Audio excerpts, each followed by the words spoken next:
서울 시내버스 노조가 내일 새벽 4시부터 쌍용자동차의 직장 폐쇄 결정에 노조가 오늘 노조 측은 임금 인상률 4.9%를 노조에서는 노조, 파업, 요즘 심심치 않게 들리는 하지만 왠지 모르게 조금 불편하고 와닿지 않았던 이 말이 언젠가부터 아주 가까이에서 들려오기 시작했다.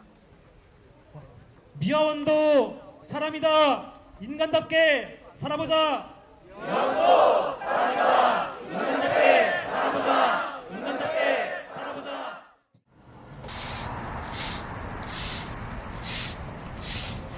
최저임금에 가까운 월급, 점심 식사 비지급, 초과수당 없는 주말 근무. 2011년 우리 아저씨 아주머니들은 이러한 현실에 맞서기 시작하셨다.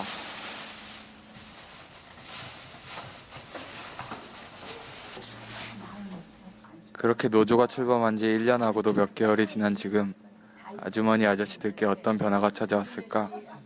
찬성으로 두 개를 해. 아니 이렇게 그렇지. 예전에 이후에 이렇게 노조가 결성되고 작년에 이런저런 일들 겪으시면서 좀 현재 좀 변화된 점들, 그런 점들이 있다면 그런 거 좀 말씀해 주시자면은 옛날에 비해서 지금이 아침을 제대로 못 먹고 나오니까 아침을 못 먹고 새벽까지 나왔어. 제대로가 아니고 아예 못 먹고 아예 오는 못 사람이 나왔어. 더 많지. 일을 하고 안 먹을 먹으면 수가 없어. 먹을 수 없어. 밥도 안 줬지. 토요일 날도 근무했지. 쉬는 것도 방학 때만 3일. 겨울방학 3일, 여름방학 3일. 너무나 현실적으로 부족한 것이 뭐냐면 밥을 우선 먹어야 되는데 밥이 없었고 연차가 누구나 다 있는데 그것도 없었고 그거는 이제 6일밖에 없었고요. 저희가 주 5일 근무와 중식 제공하고 연차가 6일밖에 없습니다. 저희가 어려운 환경을 스스로 변화시키기 위한 아저씨 아주머니들의 노력은 분명한 성과를 거뒀다. 조금이나마 오른 임금, 점심식대 제공, 초과근무 수당 지급, 그리고 이러한 변화의 중심에 한 학생이 있었다. 친지들에게도 선물 하나 못하고 어려움이 굉장히 많이 있었어요. 노조는 처음에 어떻게 아주머니들 지내시다가 어떻게 해서 이렇게 처음에는 병화 학생 학생이 시도를 했다가 학생이 이제 그런 얘기를 또 좀 해주면서 우리가 사실 노조에 대해서 잘 몰랐어요. 모르니까. 모르고 어떻게 해야 그게 하는 건지도 모르고 그랬는데 이제 병화 학생이 이제 모여서 뭐 아줌마들 뭐 다가해 정도로 뭐 수박 뭐 그때 국수도 했던가 뭐 그런 거를 이제 이렇게 베풀면서 무슨 학생들이 돈이 어디 있다고 그걸 하느냐고 그러는데 자기네들끼리 나름대로 좀 준비를 했더라고요. 그래갖고 다산간에 와서 강의실에 한번 모여가지고 그런 거를 이제 대접을 하고. 네, 제가 그냥 막 찍을 거예요.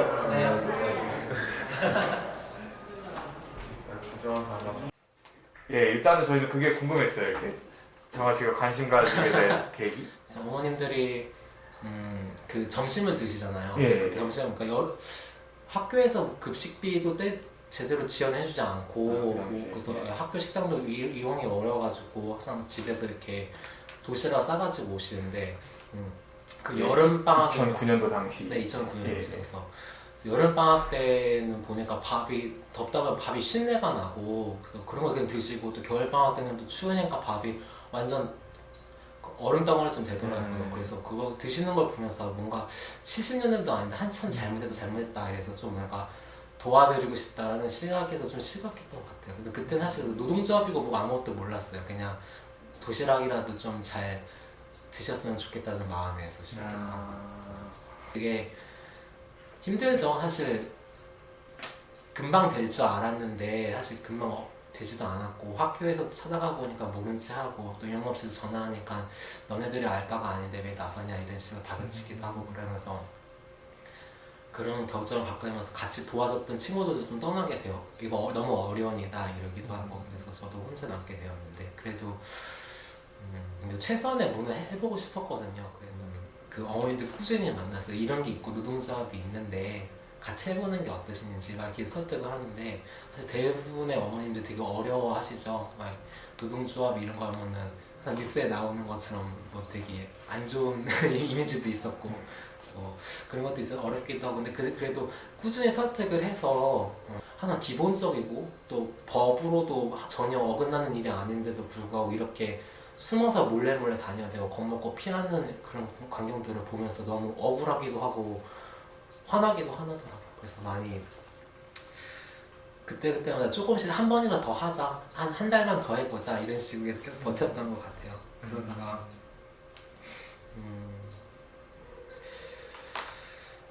그러다가 어쩌는 일이면 딱 겨울방학 때 진짜 한 분을 뵀었어요. 이제 새로 입사하신 지 얼마 안 되셨는데 그분이 이거 너무 힘들고 말도 안 되는 일이라서 내가 한번 나서 보겠다 이래가지고 좀 도와달라 하셨거든요. 이제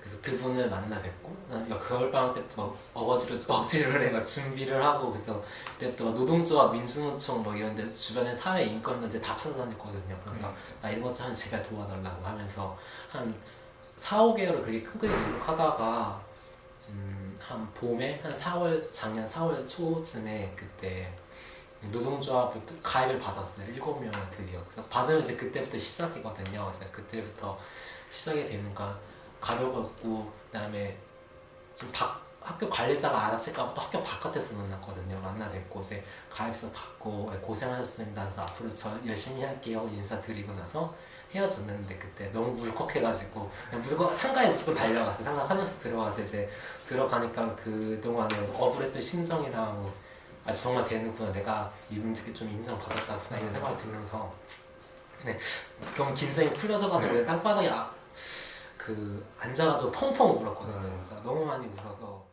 혹시 또 우리 노조에 들으면은 혹시 또 뭐 불리고 오지 않을까 그런 생각 받았는데 예. 노조 들은 게 다행이라고 생각해. 지금 노조 힘이 제일 컸죠. 노조 때는 모든 게 다 이루어진 거지 뭐. 예전에 비하면은 지금 당연히 받아야 할 그 혜택도 못 받고 있다가 지금은 가고 월차 오일제도 당연히 정부 시책으로 해야 되는 것도 안 하고 또 일을 시키는 것까지는 좋은데 여기 뭐 특성상 일을 토요일 날도 해야 되고 그러면 그거를 계산을 해줘야 되잖아요. 6분이라든가 뭐 시간 그게 안 돼 있고 그냥 나와서 일을 해라 그러면 해야 되고 추석 설 때도 해라 그러면 해야 되고 이런 상황에서 하나 대가 없이 그런 것들이 너무 지금 이제 다 돼 있으니까 좋고. 단순히 그냥 어머님들이 불쌍해서 그냥 학교 일 이런 걸로만은 바라볼 수는 없는 것 같아요. 정말 사회적인 문제고 또 그리고 우리도 청년 실업 심지어 뭐 밴드 이름도 청년 실업이라는 밴드까지 등장하는데 그런 것도 있는 정도로 우리도 취직하는 게 정말 어려운 세상인 것 같아요. 그러니까 스펙 쌓고 대졸까지 했는데 뭐 청년 백수가 뭐 50만 명이 넘었다든지 이런 거 사실 다 취직의 문제, 일자리의 문제 이런 것들 사실 다 그런 비정규직 문제 같은 거 다 사실 본질적으로 같은 문제라고 생각을 하거든요. 우리도 사실 그렇게 대학 가는 게 사실 좀 더 힘든 일을 하지 않고 좀 더 제대로 대우받고 싶어서 일을 하는데 이렇게 힘들면은 못하는 현실이 그렇게 다른 사람에 비해 임금은 절반밖에 못 받고 일을 하는 사람들이 사실 문제가 크게 다르지 않기 때문에 사실 이 사람들이랑 결과적으로 우리는 같은 문제를 겪고 있다라고 생각이 들거든요.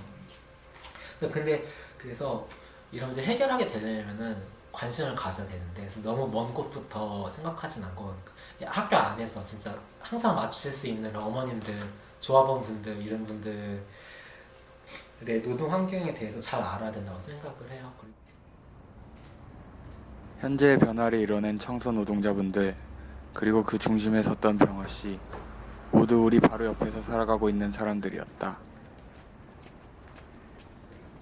병화씨 말처럼 우리도 그들과 다르지 않은지도 모른다. 또한 그분들도 우리와 다르지 않다. 누구야? 가만히 있네. 연우야. 연우야 할머니. 아이고 언네. 연우야 할머니야.